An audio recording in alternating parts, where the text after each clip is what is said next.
गावाकडच्या ढाब्यावर मिळणारी गरमागरम फुगलेली पुरी आणि झणझणीत बटाट्याची भाजी तुम्ही कधी खाल्ली आहे का?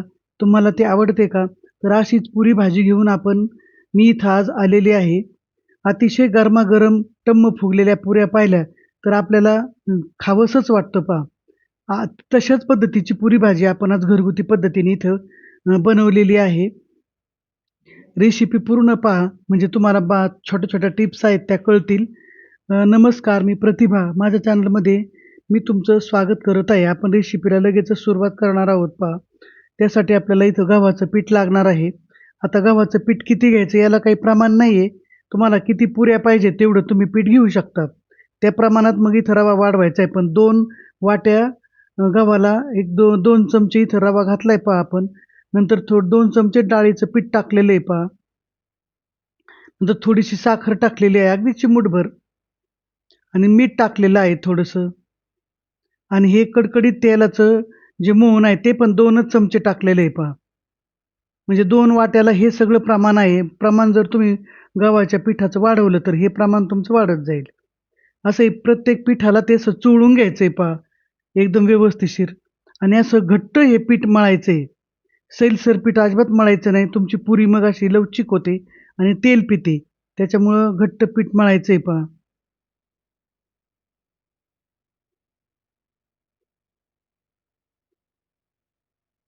तुम्ही तुमच्या ढाब्यावर कोणती पुरी खाल्लेली आहे ते मला सांगा आणि तुम्हाला आवडली का ते पण सांगा कमेंटमध्ये. आता हे पीठ आपण झाकून ठेवलंय 20-25 मिनिटं ते बाजूला ठेवायचंय.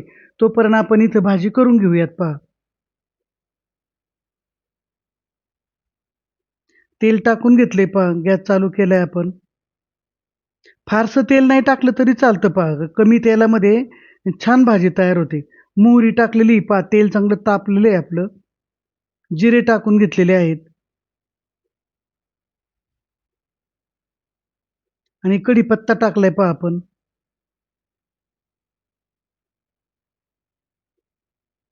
आणि लसूण आणि आलं याची पेस्ट केली. ही पेस्ट थोडी जास्तच टाकायची आहे म्हणजे भाजी त्याच्यामुळे अशी झणझणीत लागते. कारण आल्याला एक प्रकारचा थोडासा तिखटपणा असतो आणि वास पण असतो पहा. आता इथं कांदा पण टाकलाय पहा मी. तो पण थोडासा जास्तच टाकायचा आहे. एरवीच्या भाजीला टाकतो त्यापेक्षा. 2 इथं कांदे चांगले स्मॅशरला लावून ते बारीक केलेत पहा. त्याच्यामुळे भाजी थोडी दाटसर होते. चांगला गोल्डन रंगावर हा कांदा इथं आपल्याला तळून घ्यायचा आहे पहा. नंतर टोमॅटो आपण असा प्युरी नाही केलेली, पण असा बारीक कापलाय पहा टोमॅटो. इथं प्युरी करायचीच नाही, असंच कापायचा आहे बारीक आणि तोच टाकायचा आहे.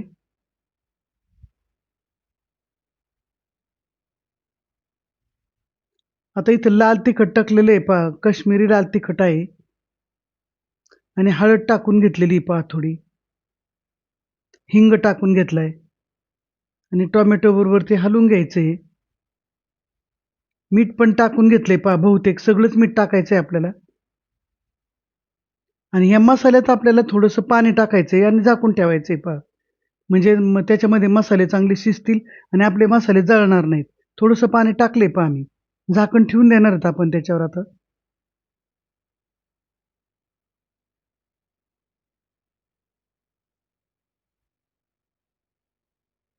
झाकण ठेवून दिले पहा आपण आता त्याच्यावर.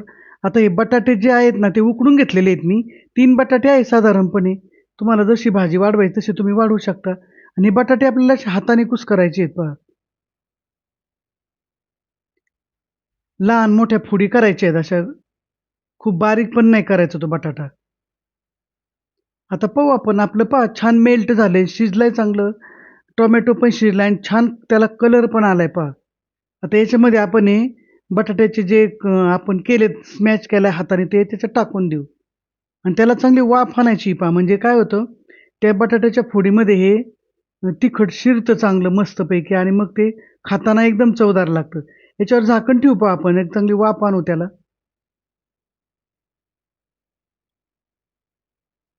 पहा छान वाफ आली. तसं पाहायला गेलं तर अशी सुद्धा भाजी तुम्ही सुकी म्हणून खाऊ शकता पहा, डब्याला वगैरे देऊ शकता. आता आपल्याला इथं झणझणीत रस्साच बनवायचा आहे. गरम पाणी ठेवलेलं आहे पहा आम्ही. गार पाणी याच्यात अजिबात टाकायचं नाही पलीकडच्या गॅसवर आणि गरम पाणी याच्यात टाकायचं आहे. साधारण एक 1.5 ग्लास मी पाणी टाकणार आहे पहा. फार पातळ नाही करायची पहा ही भाजी आपल्याला, कारण ती आता काही शिजणार नाही. शिजून झालेली आहे ती पूर्ण.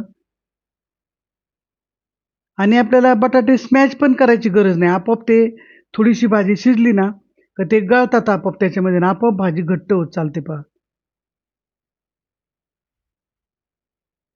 छान त्याला आले पहा. ही अशी चांगली एक दणदणीत एक 2च मिनिटासाठी झाकण ठेवायचं आहे. जास्त नाही ठेवायचं आहे त्याचं.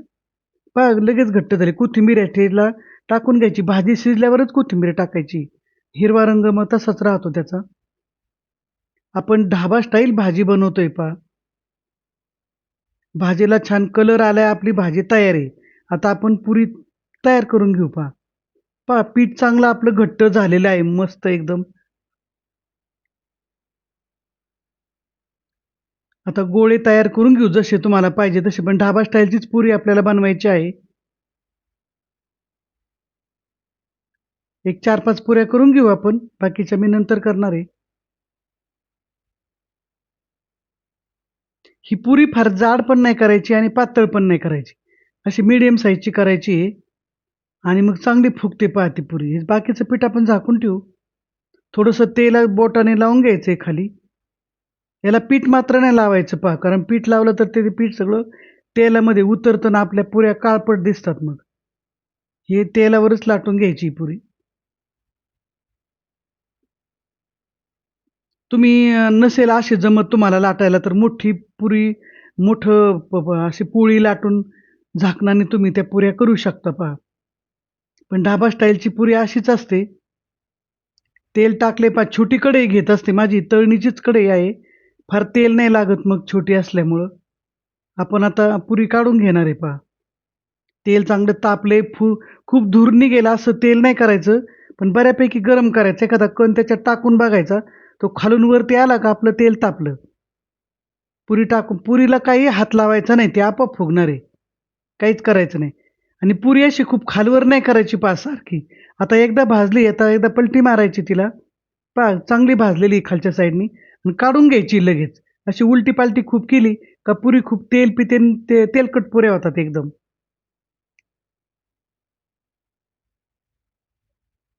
थोडंसं वाटलं तर तुम्हाला अंदाज नाही आला तर पलटी करून बघायची भाजली का काय खालच्या साईडनी आणि पटकन घ्यायची काढून मग. खूप उलटी-पालटी नाही करत बसायचं. अशी छान गरमागरम पुरी आपली तयार आहे पहा, टम्म फुगलेली. आता ही दुसरी पण पुरी आपण काढलेली आहे पहा. आजची रेसिपी तुम्हाला कशी वाटली मला ते कमेंट करून सांगा. व्हिडिओला लाईक करा, शेअर करा आणि आवडला असल्यास सबस्क्राईब करा आणि अशी पुरी भाजी नक्की एकदा बनवून पहा. तुम्ही गावाकडे अशी पुरी भाजी खाल्ली असली तर मला कमेंटमध्ये सांगा. तुमच्या ढाब्याचं नाव पण सांगा.